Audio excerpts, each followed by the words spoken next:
So this is a window that's used on the Cirrus 620, and it's actually a really cool window. I've had a lot of RVs in my life, and this is by far the best combination of window and shade screen system I've ever had. And the reason why one of the reasons why I like it is, see, the locking mechanism has two notches down here. One is fully locked, and the other one is slightly cracked open, like that. And that allows some air to come in. And so what I can do is I can get some privacy and get some air in the camper at the same time. With that little crack allows some air to come through. Not so important at a campground, but really important for storage. We want to block the heat out when I'm storing my camper. I don't want it to get hot, but I do want some air circulation to happen. So I can pull this shade up to block out the sun, leave the window open just that little teeny crack, and so some fresh air will come in. And then what I do is I'll open this top vent, and so now I can get air circulating in my camper.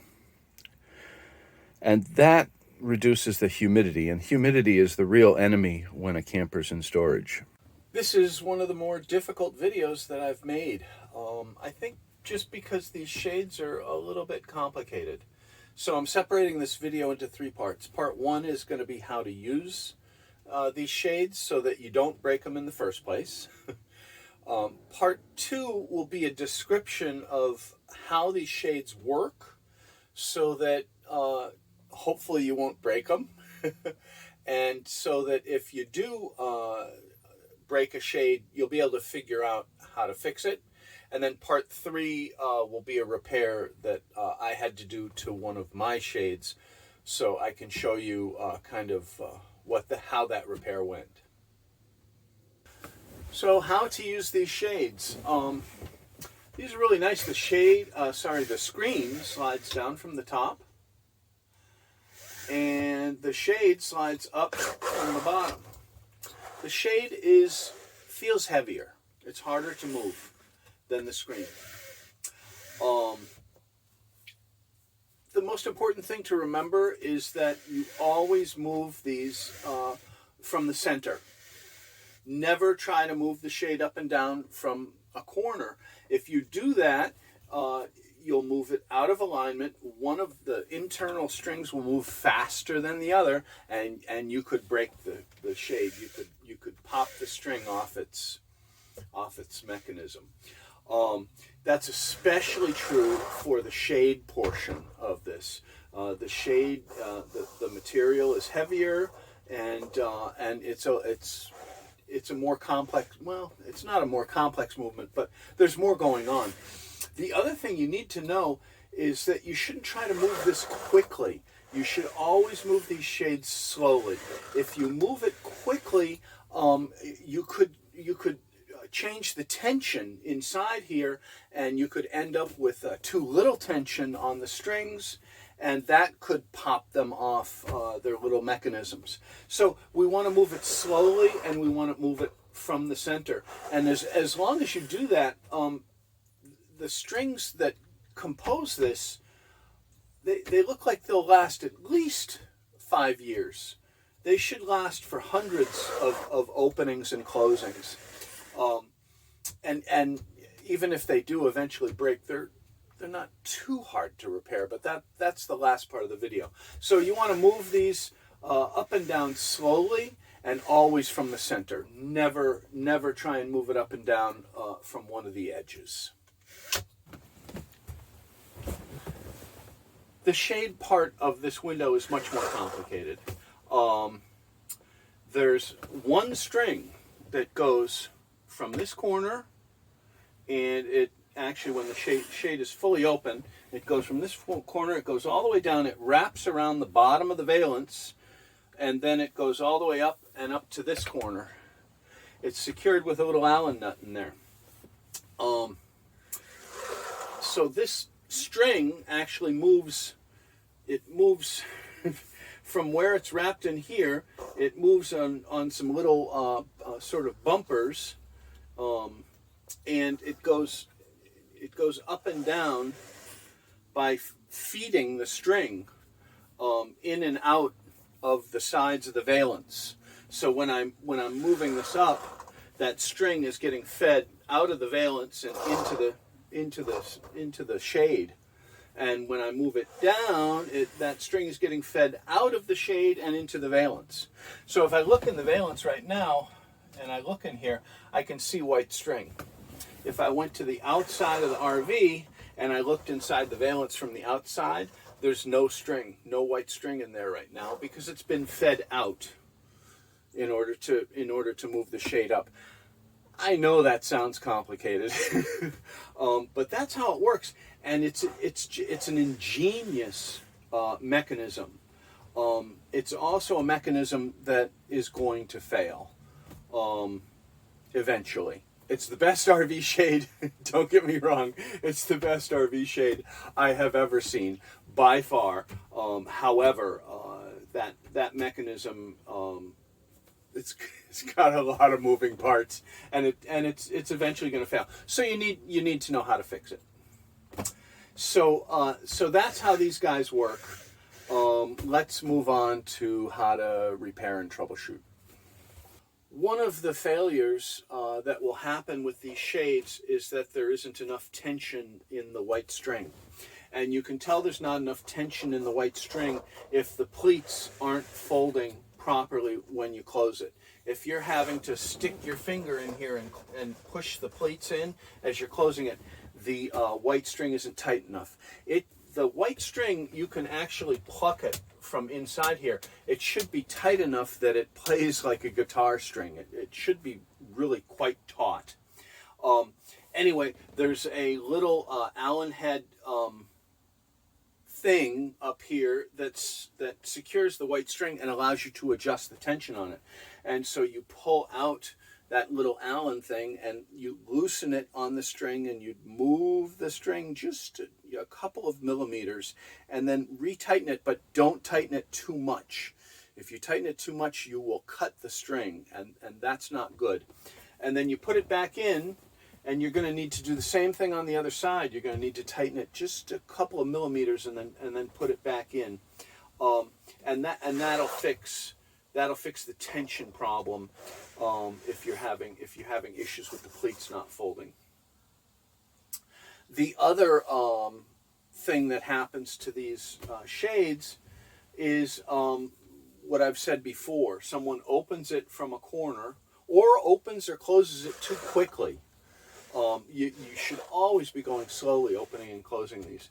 If you did it too quickly or you opened from a corner, it'll fall off.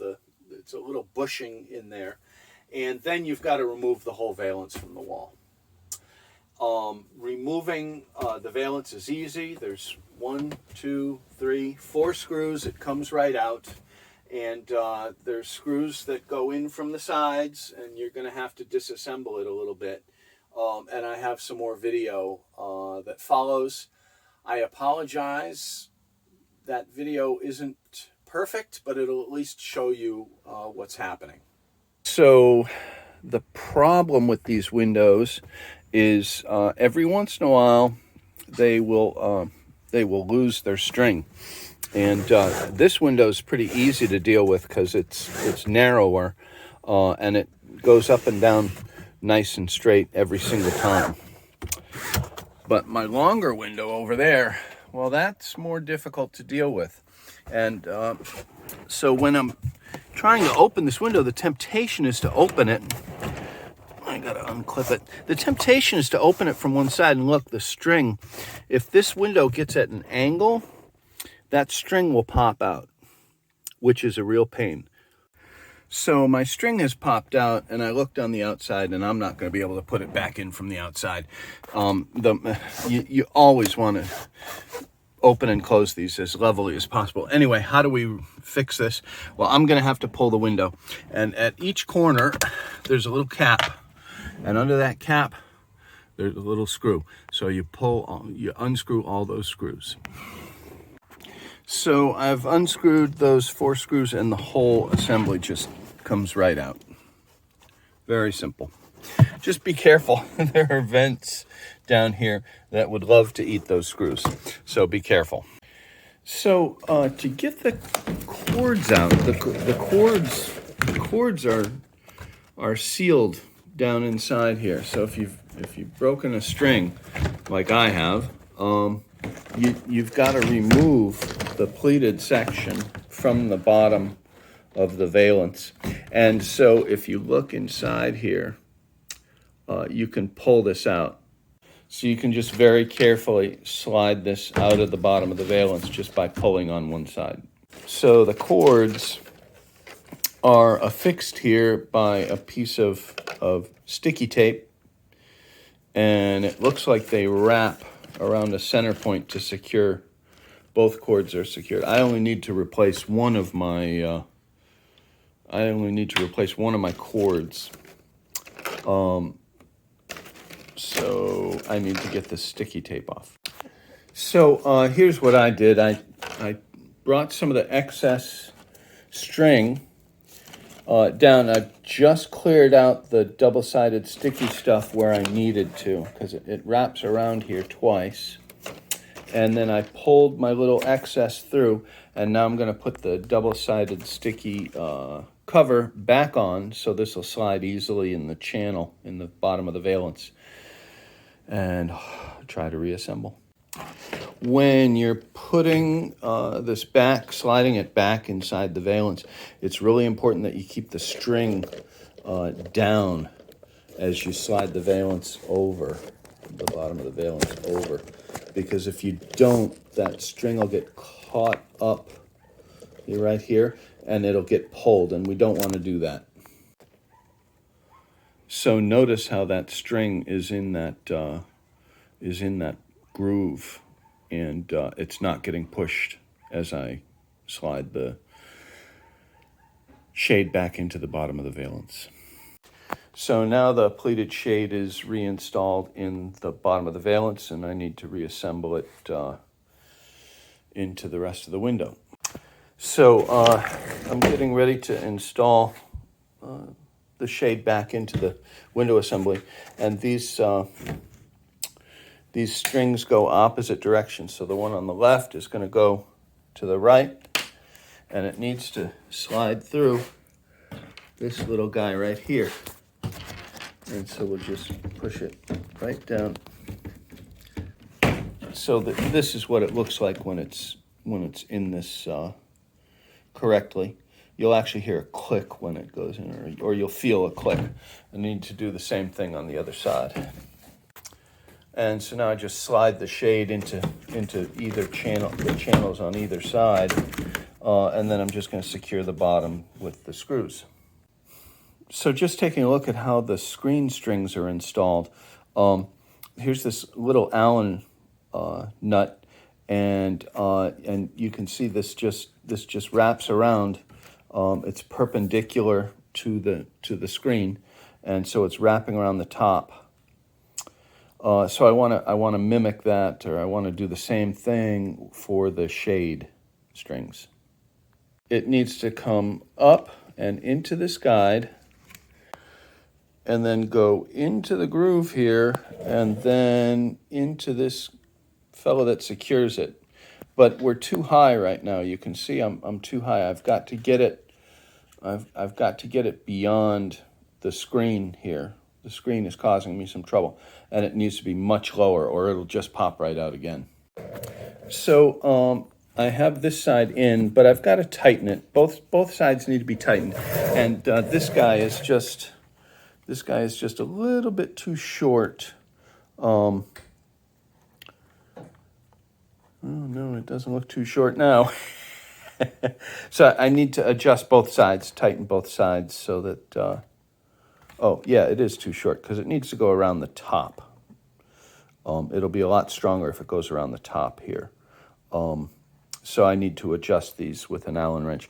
Be careful when you're tightening these guys, because they will cut the string. That's what caused my problem to begin with, is I tightened this Allen nut too tight and it busted the string.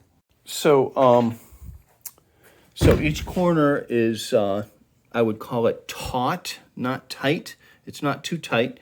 but it's not pulling through. And I pushed these guys right down inside that plastic, so hopefully they'll stay put. My shade is working quite well. So I reinstalled the window in the camper, and it almost immediately failed. And the point of failure is right here. I think it's because I had these guys in the channel on the wrong side. When I think they need to be in the channel on the same side as these, let's call them bushings. So from this direction, they need to be in the top of this channel and not in the bottom of this channel. So I'm going to try again.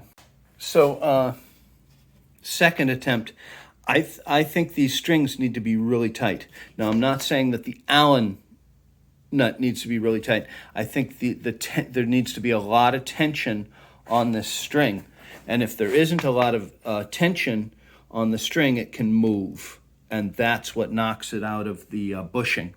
So I increased the tension, and this just gets tightened enough so that if you pull, it doesn't move. If you tighten this too much, you'll cut your string, and then you're doomed. Doomed. So here's the shade reinstalled, and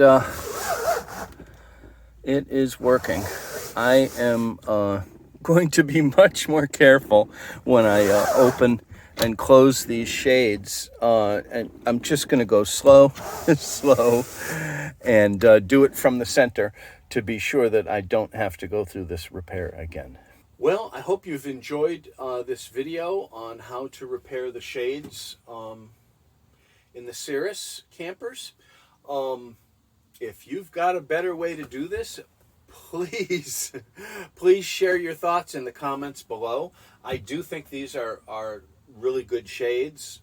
Don't get the wrong impression. I made this video to help other people fix them, and I hope you enjoyed it. And again, if you've got a better idea on how to fix, maintain, or otherwise use these shades, please share your comments down below. Thank you for watching.